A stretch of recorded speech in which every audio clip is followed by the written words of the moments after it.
Vértice TV, con el alto auspicio de Universidad Austral de Chile, presenta La Entrevista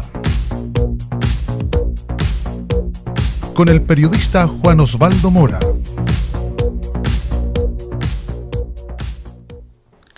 Bueno, y seguimos analizando lo que ha ocurrido con las precipitaciones de los últimos días, pero que siempre nos dejan un tema para conversar más cuando esto no ocurre por vez primera, sobre todo en una ciudad como Puerto Montt, que tiene laderas que si precipita varias horas continuas puede generar inconvenientes. Bien sabemos lo que pasó ahí en la Cuesta Ejército, en estas imágenes que sin duda la tarde del lunes preocuparon a las autoridades del Ministerio de la Vivienda, del municipio. Carabineros interrumpió el tránsito, ya se lo mostramos en su debido momento, porque allí se estaban realizando trabajos de construcción de una escalera peatonal desde la parte del sector del Lago Chapo, de la población Lago Chapo, hacia el sector justamente de la calle que estamos viendo ahí precisamente, que es la conjunción de Ejército y con todo el tráfico que lleva justamente hacia ese otro sector, donde en un momento dado Carabineros decidió interrumpir el tránsito de bajada y dejar solamente el acceso de subida. ¿Qué ocurrió allí? Bueno, esto es parte de lo que también muchos se preguntan.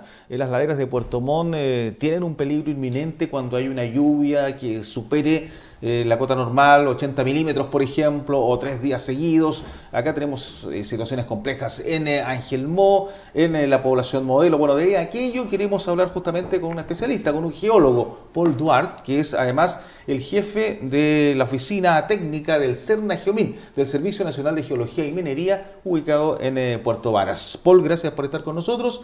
Sabemos que ustedes también han estado ahí junto al Comité Operativo de Emergencias. ¿Cuál es la situación, por ejemplo, de una ladera como la de Ejército? ¿Qué ocurrió allí? Primero que nada, buenas tardes, gracias por la invitación. Efectivamente, el día de ayer se verificó una situación de un deslizamiento de material en la Cuesta Ejército. Fuimos convocados, en este caso, por el municipio de Puerto Montt, y también tuvimos la oportunidad de conversar con el Seremi del Minbu. Concurrimos ayer por la noche. Lo que ha ocurrido ahí y que hemos verificado durante horas de esta mañana es que el material que fue sacado para la construcción de esta escalera peatonal se saturó en agua debido a las intensas precipitaciones y ocurrió un deslizamiento de ese material. Es decir, no ocurrió una remoción en masa propiamente tal de que se haya desprendido la ladera, que haya habido un deslizamiento en la ladera, sino que el depósito se saturó en agua, es un depósito de arena, es un depósito bastante fino y se transformó, ¿verdad?, finalmente en una especie de flujo de barro que alcanzó en este caso la vía de calle Ejército. O sea, ¿fue el material acumulado por la misma empresa constructora o que se fue sacando ahí del cerro, no? Efectivamente, sí. Ahora, eso sin duda alerta a mucha gente, le preocupa a aquellos que vienen en Puerto Montt el tema de las laderas. ¿Qué tan riesgosos son ciertos lugares de Puerto Montt cuando hay precipitaciones intensas como las que ocurrieron durante las últimas horas? Bueno, sí, nosotros hemos preparado abundante material respecto de las laderas inestables de Puerto Montt. Son laderas de alta pendiente, están constituidas por arenas, por material fino, fácilmente disgregable, de manera que frente a precipitaciones intensas se pueden generar remociones en masa. Tuvimos la oportunidad el año 2007 de estudiar a través de una memoria de título, de una tesis de un geólogo, y se estableció una relación con los niveles de precipitaciones y sabemos hoy en día de que cuando llueven 2 días seguidos en Puerto Montt por sobre 40 milímetros cada día, es bastante probable que se genere un evento de remoción en masa. Aparte de eso, las laderas han sido intervenidas por demanda para habitación, y por lo tanto las laderas han aumentado la pendiente natural para ganar espacio a los cerros, de manera que se han aumentado los ángulos naturales de pendiente y por lo tanto frente a precipitaciones intensas va a ocurrir fenómenos de deslizamiento. ¿Hay lugares más riesgosos que otros en Puerto Montt, por ejemplo? ¿O donde no debería construirse, por ejemplo? Yo creo que no es que no se debiera construirse, sino que debieran de tomarse las medidas apropiadas para construir. Lo que pasa es que las laderas están ocupadas generalmente por construcciones bastante precarias, sin muros de contención, sin adecuadas obras de canalización de aguas lluvias y por lo tanto lo que corresponde es construir de buena manera, digamos. Pero sí, efectivamente las laderas son inestables, las laderas existe un alto peligro de remociones en masa. y particularmente Ángel Mo, particularmente la población Modelo, y otras como Miramar en el sector de Caleta Pichipilluco, han ocurrido fenómenos de remociones en masa que han afectado en algunos casos viviendas y en algunos casos han ocasionado pérdidas de vidas humanas. Recordemos el año 1979 con el deslizamiento que ocurrió en Coihuín, donde fallecieron 9 personas, digamos. Y para el terremoto del año 1960, efectivamente el sector de la población Modelo es uno de los que cobró más víctimas, ¿no? Efectivamente, digamos, ahí lo que ocurre es que en esa área, particularmente de la población Modelo, hay una gran presencia de agua subterránea. Usted puede ver gran cantidad de vertientes, siempre hay escurrimiento de agua. Ahí lo que ocurre es que frente a una solicitación sísmica, frente a un movimiento sísmico, se produce un fenómeno que se denomina licuefacción y por lo tanto se va a producir un asentamiento diferencial del terreno, ocasionando daños en las construcciones. Ahora, por ende, ¿qué se debería hacer en un sector como la población Modelo, que es antigua, que tiene de construcciones de madera fundamentalmente, de material ligero, de mucha construcción que se ha ido además haciendo en el camino, aumentando su tamaño, etcétera? Yo creo que ahí lo que corresponde, primero que nada, es una adecuada canalización de las aguas, principalmente, dada que es un fenómeno bastante importante.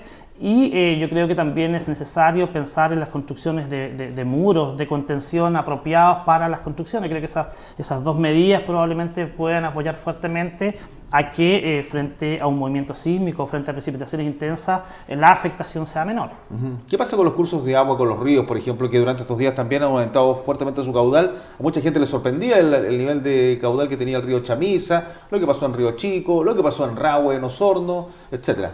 Claro, ahí lo que sucede son temas fundamentalmente de la Dirección de Obras Hidráulicas, pero lo que sucede es que normalmente frente a precipitaciones intensas, los ríos, los cursos de aguas van a tender a ocupar sus antiguos cauces, es decir, las terrazas bajas son fácilmente inundables frente a estos fenómenos, por lo tanto hay que tener especial precaución en aquellas terrazas bajas, en aquellas zonas planas muy próximas a los ríos que van a ser vueltas a ocupar frente a estos fenómenos de precipitaciones. Por lo tanto, ahí no sería recomendable construir, por ejemplo. A ver, si es que no se tuviese una precaución también debido a ese tema, ¿no? Yo creo que lo importante es saber, es conocer el territorio. Yo creo que todo pasa por conocer el territorio. Vivimos en una zona fuertemente sísmica, en una zona con precipitaciones intensas, vivimos cerca de volcanes y por lo tanto yo creo que el conocimiento de cada uno de estos fenómenos van a contribuir a que las obras se preparen de manera adecuada. Ahora, Paul, a propósito de sismos, hubo recientemente, ahora tan solo hace unos días atrás, un nuevo sismo el 5 de agosto en el volcán Osorno, 3,4 grados, ¿no? Y también hubo otro el 23 de junio. Se mantiene la alerta amarilla para este macizo, pero es uno de los 6 que está en esta misma situación en Chile. Pero se deben preocupar los vecinos porque siempre aparece cuando ocurre un sismo la preocupación en mayor cuantía ahí respecto a un volcán como el Osorno. Bueno, sí, efectivamente, el día domingo a las 11:26 de la mañana ocurrió un sismo de magnitud, como bien tú dices, de magnitud 3.4 a 3,5 kilómetros de profundidad. Ahí lo que corresponde, dado que es un sismo que probablemente pueda ser percibido por las personas, es emitir un reporte especial de actividad volcánica, lo cual emitió Cernagiomín. Ese informe se encuentra disponible en nuestra página web, se da cuenta de esta situación. Sin embargo, esto está dentro de un contexto de alerta técnica volcánica amarilla. El viernes acabamos de estar en una reunión donde se analiza la situación de la sismicidad durante el mes y Cernagiomín el día de hoy ha emitido un reporte de actividad volcánica, que es el reporte mensual, y ha decidido mantener el nivel de alerta técnico volcánico amarillo para el volcán Osorno. Recordemos que el volcán Osorno cambió su nivel de alerta técnico el día 8 de mayo, producto de un aumento del número de sismos y un aumento de la magnitud de los sismos. De manera que... Paul, para que todos entendamos, ¿los volcanes siempre tienen sismos? Por supuesto, los volcanes, estamos estudiando una cadena volcánica activa, los Andes es una cadena volcánica activa, tenemos más de 100 volcanes activos a lo largo del país, de los cuales 45 son vigilados instrumentalmente por Cernagiomín. Y aquí, particularmente en esta región, vigilamos 9 volcanes, desde el cordón Caulle hasta el volcán Corcovado, y efectivamente tienen actividad sísmica. Por eso es que el principal instrumento que se utiliza para vigilarlos, para monitorearlos, son justamente sensores sísmicos. ¿Y por qué? Porque un magma, cuando se abre paso a la superficie, comienza un proceso que se denomina de fracturamiento de roca, y al fracturarse roca, eso deriva en una actividad sísmica. Por ende, si tenemos un volcán con sismos normales, está dentro de lo que ustedes considerarían también un comportamiento normal. Si aumenta su sismicidad, aumenta la alerta amarilla, ¿quiere decir que necesariamente en un tiempo más, en un X tiempo, va a ocurrir una erupción volcánica? No necesariamente. Lo que nosotros damos cuenta efectivamente es tener un nivel de base, tener un umbral y determinar cuándo un volcán se encuentra por sobre ese nivel de base de acuerdo a sus parámetros de vigilancia volcánica. Aquí, en el caso particular del volcán Osorno y en el caso particular del volcán Cordón Caulle, se encuentran por sobre su nivel de base, lo que amerita tener una alerta técnica volcánica amarilla.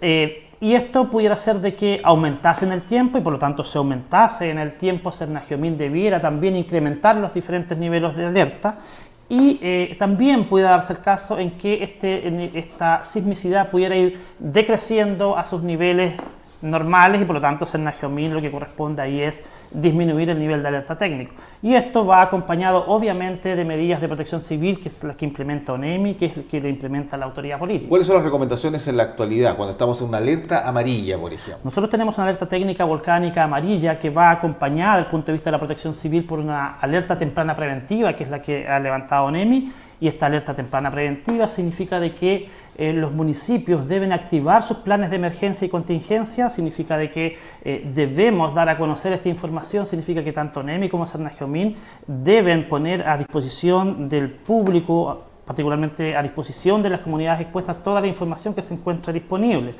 Y eso es lo que ha sucedido en la práctica. Hemos tenido muchas mesas técnicas, muchos comités de operaciones de emergencia donde se han analizado los planes de emergencia, en este caso particular, para los municipios de Puerto Octay por el caso de Cascadas, municipio de Puerto Varas por el caso de Ensenada Petrohue, y también hemos trabajado con el municipio de Puyehue para el caso del Cordón Caulle.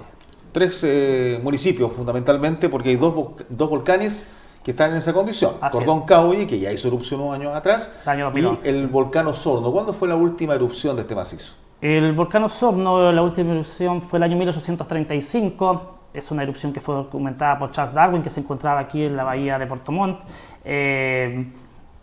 Después tuvo una erupción pequeña en el año 1869 y previamente a eso ocurrió una erupción en el año 1790, pero la última erupción importante del volcán Osorno fue el año 1835.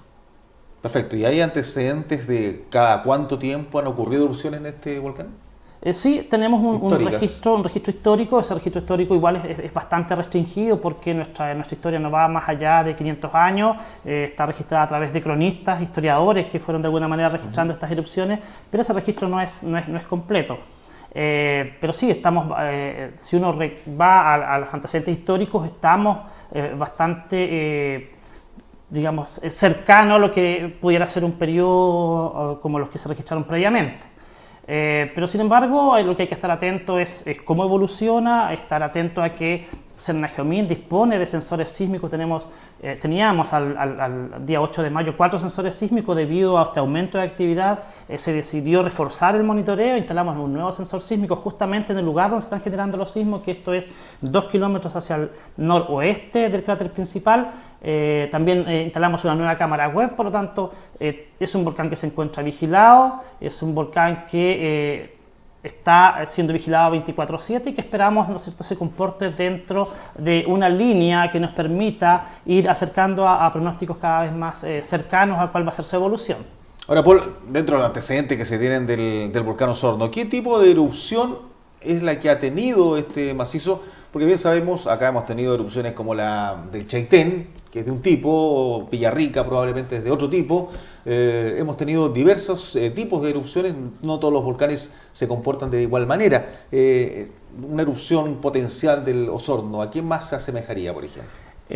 Bueno, primero que nada indicar de que efectivamente existen diferentes tipos de erupciones, diferentes tipos de volcanes y básicamente obedecen a su composición química, cuál va a ser el comportamiento eruptivo, qué producto va a emitir.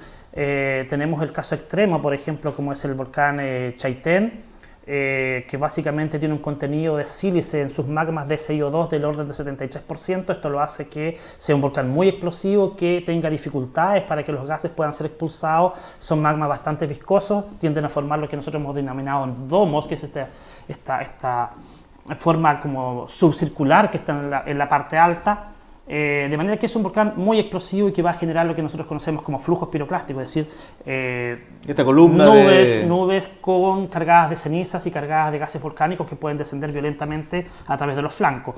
Pero por el contrario tenemos el volcán Osorno, por ejemplo, que tiene un contenido de sílice cercanamente a 52%. Esto implica de que sus erupciones van a ser más con emisión de lava, con formación de pequeños cráteres de explosión. En general lo que se ha formado son pequeños conos alrededor del cráter principal con columnas eruptivas bajas. No son altas las columnas eruptivas, no son tan altas como el caso del Chaitén, que alcanzaron del orden de 18 o 20 kilómetros. La columna eruptiva de los Osorno en general no ha alcanzado más allá de 6 u 8 kilómetros de altura, pero aquí el principal problema frente a la erupción del volcán Osorno es la generación de lahares, es decir, de que la lava entre en contacto con el hielo, de manera que se va a fundir y se van a generar estos aluviones volcánicos.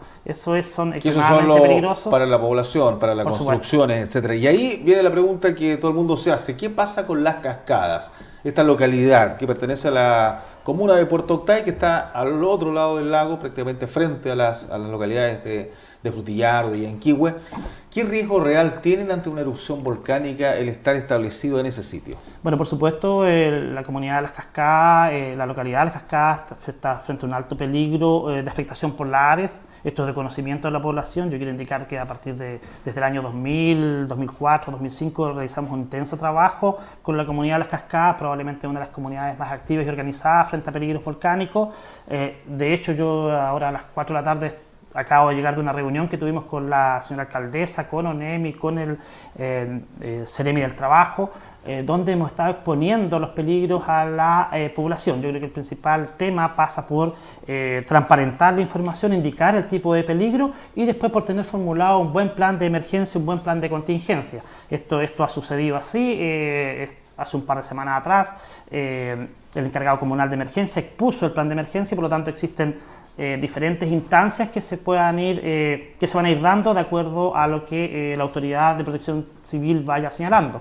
Existen vías de evacuación, existen puntos de encuentro y existe toda una organización para enfrentar una eventual erupción. ¿Cómo erupción. sabe la gente de Las Cascadas si un sismo que tiene el Osorno es preámbulo de una erupción, o qué le indicaría que hay una erupción? ¿Quién les avisa eso? Bueno, ¿Quién les certifica eso? Supongamos que esto ocurre en la medianoche o en la madrugada. Sí, aquí a lo que corresponde es que esté la población y estén las autoridades de protección civil debidamente informadas a través de Cernageomina, a través de la ONEMI. Eso es lo que corresponde. Digamos, son las dos instituciones que van a actuar en caso de que se genere una eventual erupción, digamos. Ahora, Paul, como geólogo, como una persona técnica en el tema, ¿se debió construir las cascadas donde está? Yo diría de que gran parte de la población de Chile, una parte importante, se encuentra en áreas volcánicas. Probablemente muchas de las ciudades no debían de haber sido construidas en algunas áreas de mayor afectación, pero sin embargo eso ocurrió porque no había el adecuado conocimiento de los fenómenos volcánicos. Las poblaciones hoy en día están instaladas y por lo tanto lo que corresponde aquí es resolver ese tema, y ese tema se resuelve con adecuada información, con adecuados planes de emergencia y contingencia. Recordemos que también existen una numerosa población alrededor del volcán Villarrica. Pucón mismo está también en una zona de lahares, pero la población ha resuelto estar ahí, la población ha resuelto que adecuados planes de emergencia y contingencia podrían funcionar. Y hay población que incluso se ha ido ya subiendo hacia el volcán prácticamente en la zona de Villarrica, y que es de la zona incluso más cara. Y ahí, recordemos, los años 60 estuvo el pueblo de Coñaripe, que una buena parte de él desapareció producto de un lahar. Efectivamente, un lahar el año 64, si mal no recuerdo, arrasó con el poblado de Coñaripe y perdieron vidas a numerosas personas, sobre 20 personas, entiendo yo. Son situaciones que perfectamente pueden ocurrir todavía, dadas las características de la ubicación de ciudades. Lo que trata de hacer la institucionalidad pública es alertar cuando un fenómeno de esta naturaleza pueda ocurrir, ¿verdad? Exactamente, en eso estamos. Creo que es importante recalcar de que la vigilancia instrumental se hace 24/7. Tenemos en nuestro Observatorio Volcanológico de los Andes del Sur, en la ciudad de Temuco, la información llega en tiempo real. Existe un grupo de personas que trabaja ahí recibiendo la información, realizando análisis primario junto a sismólogos volcánicos expertos, y de ahí sale la información ya procesada para informar y alertar a las autoridades. Finalmente, ¿por qué le diría a la gente de Puerto Varas, a la gente de Las Cascadas, a la gente que está en torno al lago Yanquihue, al volcán Osorno, que han visto, claro, cierto nivel de preocupación porque están en alerta amarilla, porque han habido ya algunos sismos perceptibles, un par al menos, en junio y en agosto, y esto podría aumentar o podría disminuir? Eso es lo que entiendo dices tú, ¿no? Sí, claro. Yo creo que el llamado es a estar informado. Creo que la información adquiere una especial relevancia, un especial valor frente a estos fenómenos naturales, y estar informado a través de los conductos oficiales, a través de Cernajomín, a través de ONEMI. Hemos tenido algunos casos en que la información no ha sido la correcta, a veces las redes sociales no han transmitido la información de manera correcta y se ha generado cierto nivel de alerta o de alarma en la población, muchas veces innecesario. Yo creo que es necesario estar informado por los conductos oficiales como son ONEMI, como son Cernajomín. Bien, pues, Paul, hasta una próxima oportunidad. Ya, pues muy amable, gracias. Paul Duarte, geólogo de profesión, y le decíamos jefe de la oficina técnica del Cernajomín, del Servicio Nacional de Geología y Minería, con asiento en Puerto Varas, aquí en nuestra región de los lagos. Junto a él nos despedimos de esta entrevista para conocer siempre detalles de lo que está ocurriendo en nuestra región de los lagos. Somos la televisión local, somos Vértice TV. Hasta pronto. Vértice TV, con el alto auspicio de Universidad Austral de Chile, presentó la entrevista con el periodista Juan Osvaldo Mora.